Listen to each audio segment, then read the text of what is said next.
Good evening. Welcome to South Asia Newsline. I'm Arjun Chaudhary. Here are the top stories we're tracking for you on Thursday, the 3rd of December. India steps up rescue and relief operation in flood-hit Chennai. Pakistan sends back plane bringing illegal deportees from Greece. And Bangladesh police arrest 6 militants. And now for all the details. Massive rescue and relief operation on war footing is underway in flood-hit Chennai in southern India. 269 people have been killed even as millions remain stranded in one of the worst floods in a century in the city. More than 18,000 people have been evacuated from rooftops and outlying villages in Chennai. The rescue operations conducted by the National Disaster Response Force or NDRF along with the Indian Navy, Air Force and Army are trying to penetrate deep into affected areas to evacuate stranded residents. 110 boats हैं जो boats की संख्या बढ़ गई है और कई प्रकार के लाइफ सेविंग इक्विपमेंट्स भी हमने रखा है जिसमें लाइफ जैकेट्स लाइफ बॉयज हैं तो इस प्रकार एनडीआरएफ जो है वो पूरी तरह मुस्तैदी से काम कर रहा है अगर जरूरत हुई अगर राज्य सरकार ने चाहा और अगर जरूरत हुई तो हम अभी और टीमों को देश के अन्य भागों से भेज सकते हैं Waterlogging and incessant rainfall has cut off more than 3 million people from basic services in flood-battered Chennai. हमने बहुत सारा खाने का पैकेट्स पानी और ब्रेड सबको दिया है और ये ऑपरेशन जारी रहेगा जब तक फ्लडिंग है और अभी फ्लडिंग शहर में काफ़ी है तो जब तक ये चलता रहेगा जब तक की रिक्वायरमेंट होगी आदम The Federal Weather Office said that the city is unlikely to get respite in coming days. जहां तक आगे का प्रश्न है चूंकि अभी सिस्टम बरकरार है अभी सौभाग्यवश ज्यादा बारिश जो हो रही है वो समुद्र के ऊपर है तट तक ही सीमित है अभी भी लगभग वैसी ही संभावना है लेकिन आगामी 48 घंटे बारिश रहने की संभावना है While ships and aircrafts have been deployed for the relief operation, authorities can expect a task of rehabilitating thousands once the flood water recedes. Incessant rainfall in Chennai has hit normal lives of people. Besides claiming several lives, the disaster has severely hit the lifelines of the city. Chennai in southern India has been deluged. Nearly a week of heavy rains has brought the city of more than 4 million people to a standstill. The airport is shut until Sunday and train services are paralyzed. Train मतलब उधर से आने के लिए नहीं था तामरम आने के लिए इससे हम लोग बस से थोड़ा दूर आए उसके बाद पैदल आए हैं कम से कम 6-7 किलोमीटर पानी आए हैं Literally everything came to a standstill. Actually some lakes were like broken away and like all the people have moved out from the ground floor and moving to the first floor. Although flood waters have receded in many areas, the bursting of nearly 35 lakes has resulted in water rising to dangerous levels. Residents' activities have also been affected. Schools and colleges are closed, forcing exams to be postponed. And the local economy has taken a hit too, with many offices and shops shut for business. Chennai is considered a rich city. According to the Brookings Institution, it's the 4th largest economy in India, with an estimated GDP of $210 billion. But the floods appear to have washed away that image. Whether rich or poor, old or young, man or woman, homes and belongings have been lost. While getting to safety and relying on airdropped food and water supplies is now the reality. An Islamic State-inspired group could be behind the deadly attack on military personnel in Pakistan's Karachi city, investigators have said. In a rare attack on the powerful military, 2 personnel were gunned down on Tuesday by 2 unidentified assailants. An 8-member high-level investigation team probing the killings of 2 Pakistani soldiers on MA Jinnah Road suspect that an Islamic State-inspired group is involved in the attack. The attack came in less than a fortnight after the same culprits apparently attacked and killed 4 Ranger soldiers in Baldia town last week. Investigators say that few members of the IS-inspired group arrested in connection with the Safura bus attack case have revealed that their group was also involved in 2 attacks on police vans in the same area last year. The series of attacks on the law enforcers on MA Jinnah Road confirms the existence of the IS-inspired group in the area, said one of the senior police officials who is also a member of the investigation team. Earlier on Wednesday, Pakistan's Interior Minister Chaudhry Nisar Ali had said that interrogations from arrested militants have revealed plans of more terrorist attacks aimed at Pakistani police, rangers and armed forces. He also vowed to intensify the ongoing operation against terrorism. An airplane carrying deported migrants from Greece has been sent back by the Pakistani authorities. The move comes after Islamabad suspended an agreement on readmission of illegal migrants with the EU last month.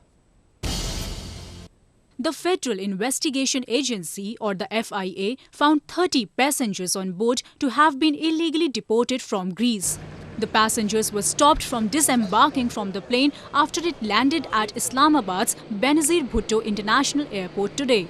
The plane was sent back on the orders of Interior Minister Chaudhry Nisar Ali Khan, who had suspended the Pakistan-EU readmission agreement on migrants last month.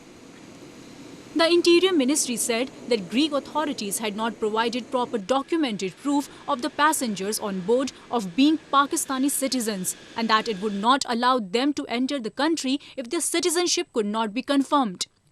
Despite having settled all issues with the European Commissioner, Pakistani laws have been violated, which absolutely cannot be allowed, Khan said. The FIA, however, allowed 19 of the 49 passengers on board to get off the plane after thorough verification of their travel and citizenship documents. Pakistan's eminent writer and journalist Tariq Fatemi has said people of Balochistan will not settle for anything less than independence from Pakistan. Pakistan does not intend to have serious talks with separatist leaders of Balochistan to find a peaceful solution to the region's independence demand, said the Pakistani author. Tariq Fatemi also took on the Pakistan government for misquoting and spreading lies about Baloch leaders like Brahmdag Bukti, who are fighting for the independence of Balochistan. Brahmdag didn't tell him anything. He said, "Do you want to talk?" He said, "I don't want to talk to you." Brahmdag Bukti told the chief minister to his face, Abdul Malik, "You don't have any power. Send me the people who have power." I think Brahmdag Bukti did the very right thing. He's being misquoted, misrepresented, and he's being shown as someone who was compromising. No, I've seen every interview. He has been very steadfast. Mineral-rich Balochistan, which is geographically the largest province of Pakistan, has been roiled by a decades-old separatist insurgency by the ethnic Baloch people. They claim that their homeland was illegally annexed by Pakistan. Fateh said there would be no compromise on their key demand of independence in spite of losing several leaders in the movement. Brahmdag Bukti is a dignified, honorable man. I don't agree everything with what he said, but I trust him. I trust other young Baloch leaders. Mehran Murray is another one. If these are the 2 young faces of the future of Balochistan. Balochistan will be an independent country, inshallah. The Baloch, who have never accepted Pakistan's rule, have for long accused successive governments in the country of exploiting the rich natural resources of the region without providing due royalty to them. Pakistan, which has intensified military operations in the province to crush rebels, has not been able to contain the separatist movement in the region. Bangladesh police arrested 6 members of a militant group in capital Dhaka on Wednesday. The arrests were made after raids in different locations in Dhaka last night. According to police, the militant group named Mujahid of Bangladesh started its activities in the country 2 years ago and has around 30 members. The militants are reportedly planning an assassination bid against a religious preacher in Dhaka. Bangladesh of late has been witnessing rise in militant activities, which is mostly targeted on seculars and liberals in the country.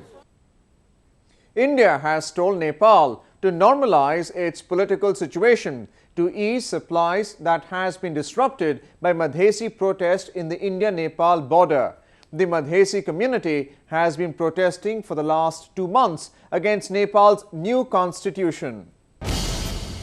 Nepal's Deputy Prime Minister Kamal Thapa met Indian Foreign Minister Sushma Swaraj in New Delhi on Wednesday to discuss resumption of smooth supplies of essential goods across the Indo-Nepal border.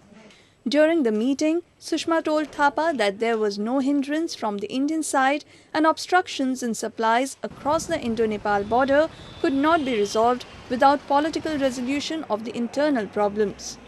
Nepal has been caught on a wrong footing for over last 2 months after the ethnic Madhesi community blocked the India-Nepal trade point, choking the landlocked nation of basic commodities. The Madhesis in the southern region of Nepal have been agitating against the new constitution, which divides the country into 7 provinces. Several rounds of negotiations between the government and protest leaders have failed amid differences over how to change the internal boundaries of newly created federal states. Men looked dapper and ladies bowed in chic avatar at a fashion event in India's showbiz capital Mumbai. The flirty and flamboyant collections set the fashion ramp ablaze symbolically.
Well, that's the way it was in South Asia this evening. Before we conclude, the top stories once again.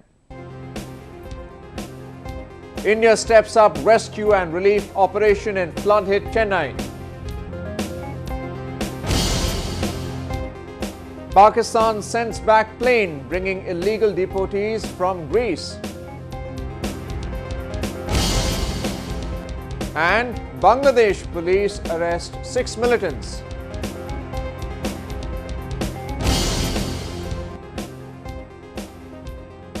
Now our viewers can watch the show on SouthAsiaNewsline.com. You can also visit us on Facebook.com/SAsiaNewsline and follow us on Twitter at SAsiaNewsline. That's all in tonight's edition. We'll see you same time tomorrow. Good night.